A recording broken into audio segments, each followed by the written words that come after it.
Friends, स्वागत है आप सभी का आपके अपने YouTube channel let's learn everyone में। आज की इस क्लास में वैदिक सभ्यता यानी कि वैदिक काल को पढ़ने वाले हैं। इस क्लास में वैदिक काल को अच्छे से डिस्कस करेंगे ताकि एग्जाम में आपका एक भी क्वेश्चन छूटने ना पाए। पिछली क्लास में सिंधु घाटी की सभ्यता पढ़ चुके हैं, जिसकी लिंक आपको इसी वीडियो के डिस्क्रिप्शन में मिल जाएगी, तो वीडियो में एंड तक बने रहें। चलिए देखते हैं। वैदिक काल क्या है? तो वैदिक काल उस काल को कहते हैं जिसमें वैदिक ग्रंथों की रचना की गई थी, यानी कि वैदिक ग्रंथों की जो रचना है वह वैदिक काल में ही की गई थी। वैदिक युग का समय कितना माना जाता है? तो वैदिक युग का समय जो है 1500 ईसा पूर्व से 600 ईसा पूर्व तक बीच माना जाता है, यानी कि जो वैदिक युग का समय है यह 1500 ईसा पूर्व से 600 ईसा पूर्व के बीच माना जाता है।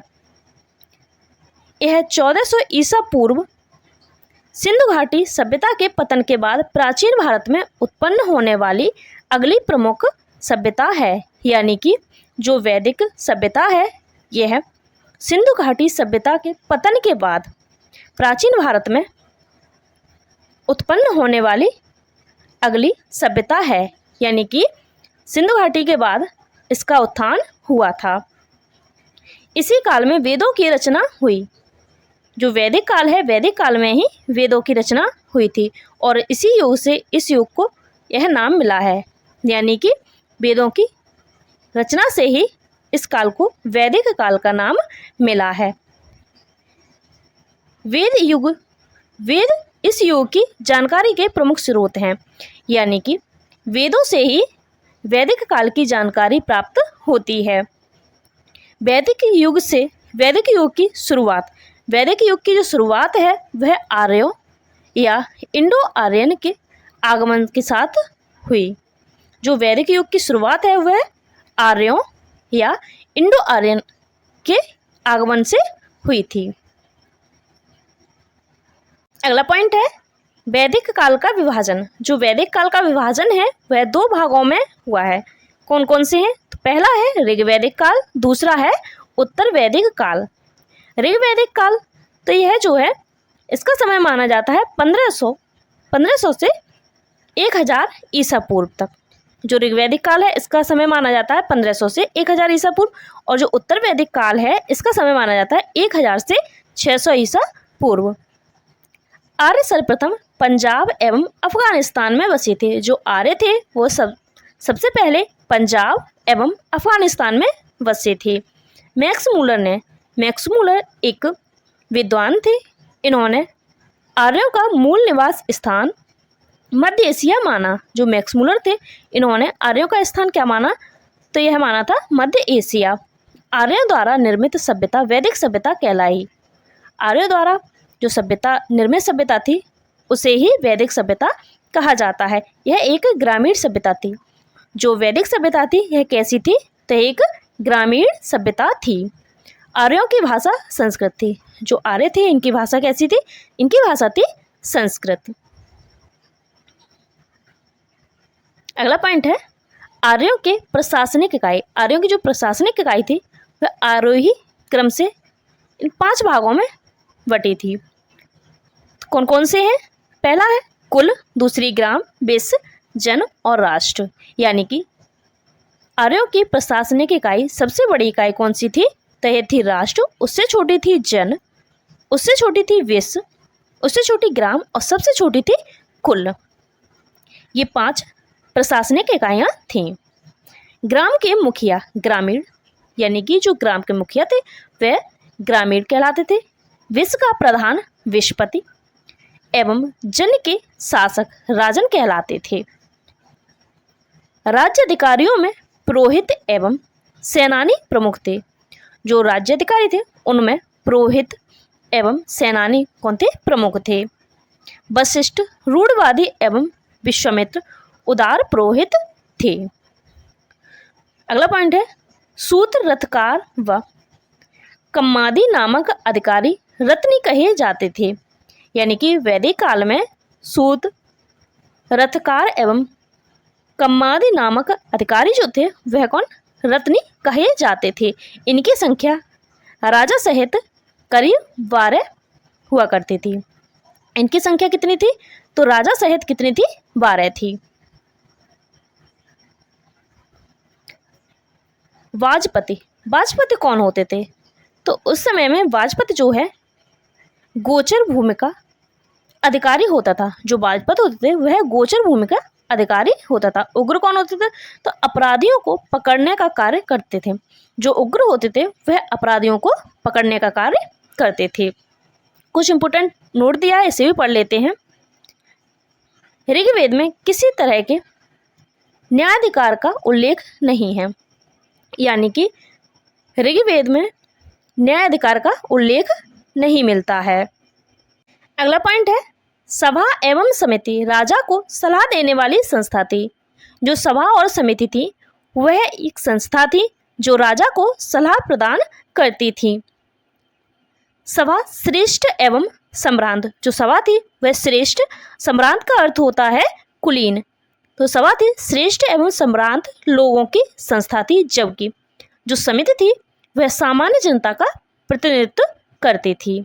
यानी कि सभा जो है श्रेष्ठ और कुलीन लोगों की संस्था थी और जो समिति थी वह सामान्य जनता का प्रतिनिधित्व करती थी। इसके अध्यक्ष को ईशान कहा जाता था। जो सभा और समिति के अध्यक्ष तो थे उन्हें क्या कहते थे? तो उन्हें ईशान कहा जाता था। स्त्रियां सभा एवं समिति में भाग ले सकती थी, यानी कि वैदिक काल में स्त्रियां जो थी वह सभा एवं समिति में भाग ले सकती थीं। युद्ध में कबीले का नेतृत्व राजा करता था। उस दौरान जो युद्ध होते थे उसमें कबीले का जो नेतृत्व है वह राजा करता था। युद्ध के लिए गविष्ठ शब्द का प्रयोग किया जाता था। युद्ध के लिए किस शब्द का? तो यह गविष्ठ, गविष्ठ शब्द का प्रयोग किया जाता था। इसका अर्थ होता है, गविष्ठ का अर्थ क्या होता है? तो गविष्ठ का अर्थ होता है गायों की खोज। दशराज युद्ध का उल्लेख ऋग्वेद के 7वें मंडल में है, यानी कि दशराज के जो युद्ध है वह वैदिक काल में ही हुआ था।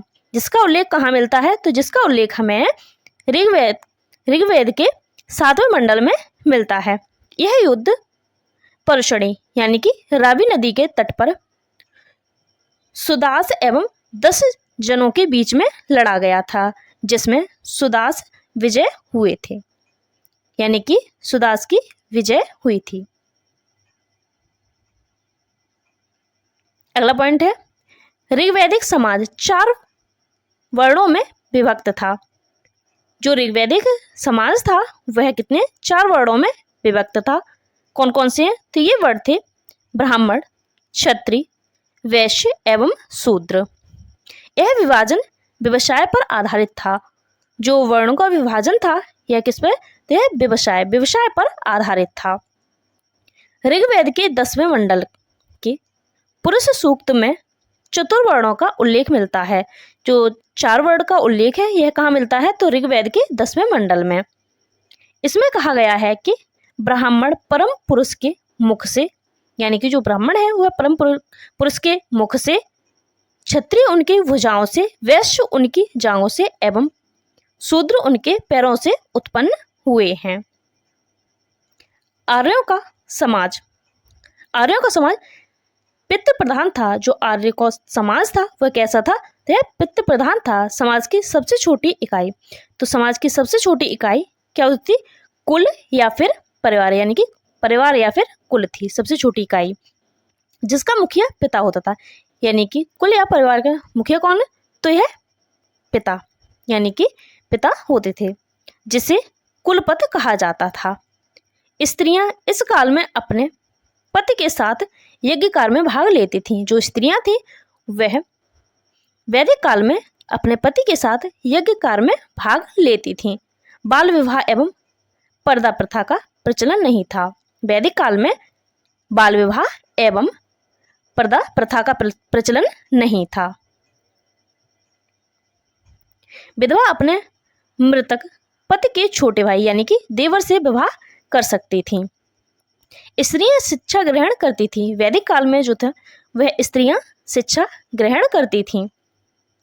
ऋग्वेद में घोषा, लोपामुद्रा, शिकता, अपाला एवं विश्वा जैसी विदुषी स्त्रियों का वर्णन है।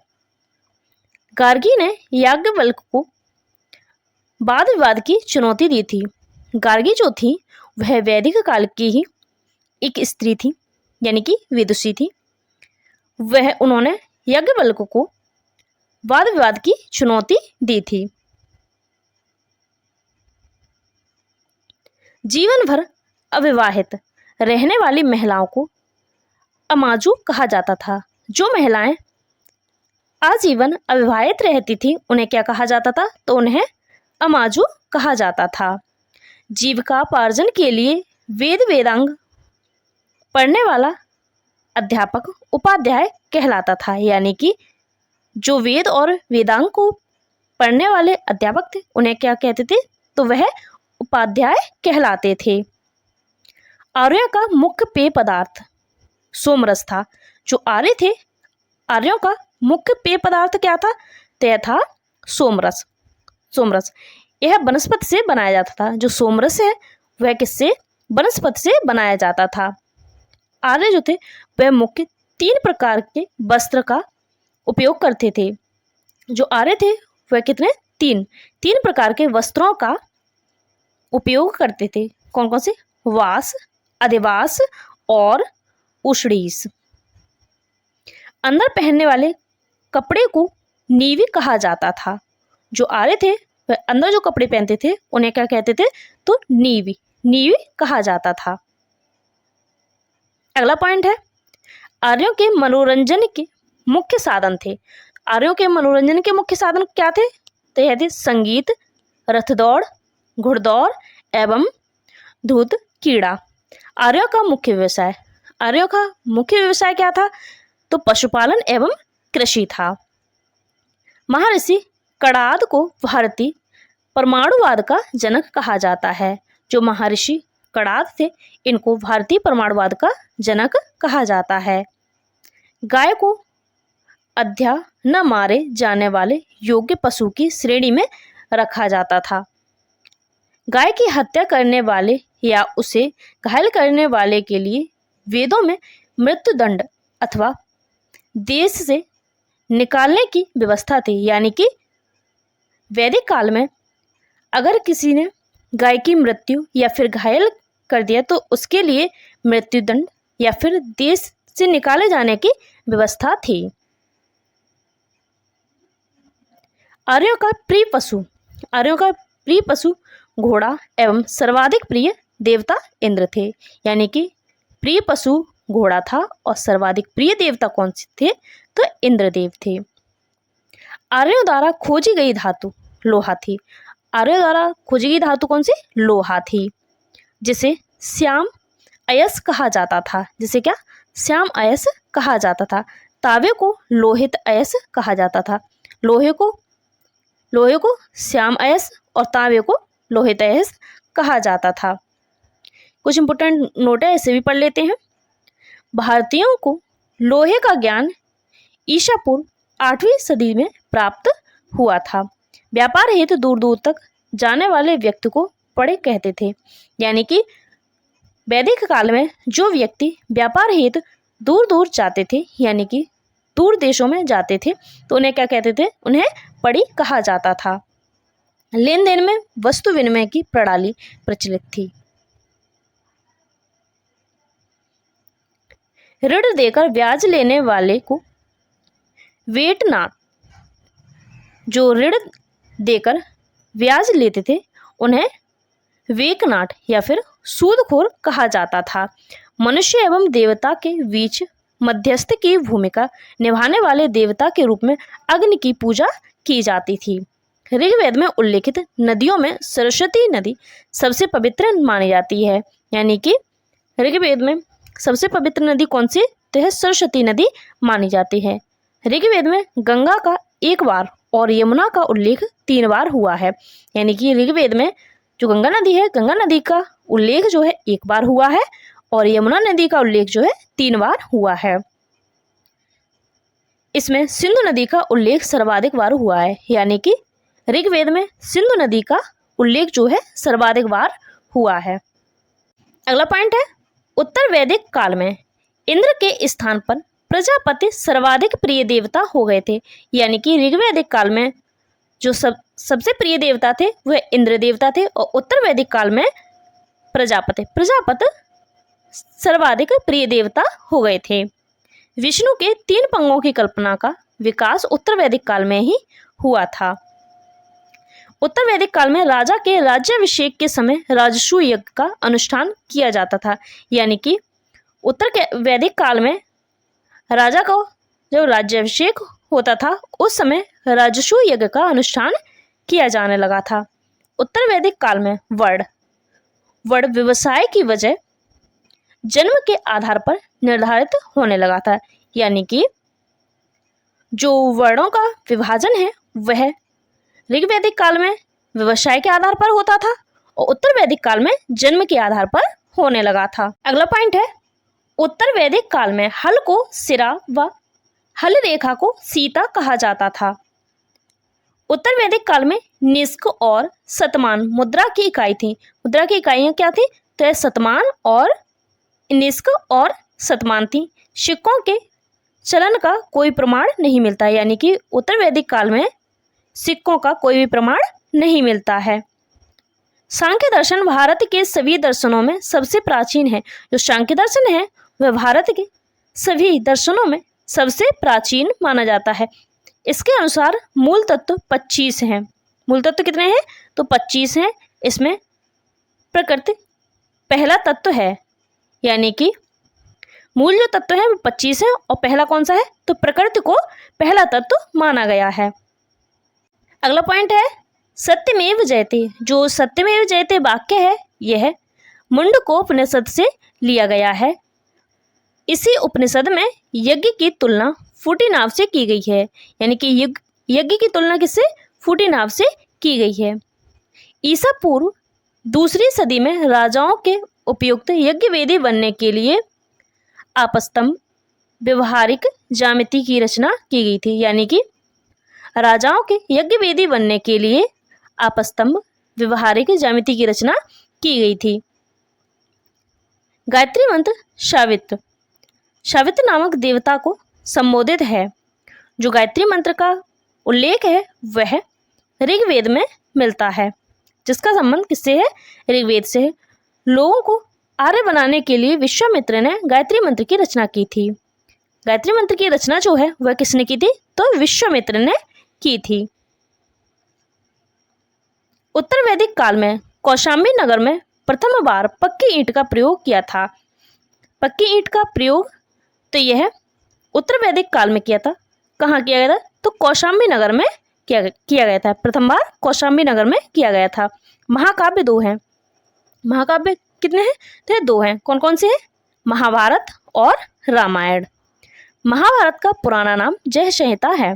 यानी कि महाभारत का पुराना नाम क्या है? तो महाभारत का पुराना नाम है जय संहिता। यह विश्व का सबसे बड़ा महाकाव्य है।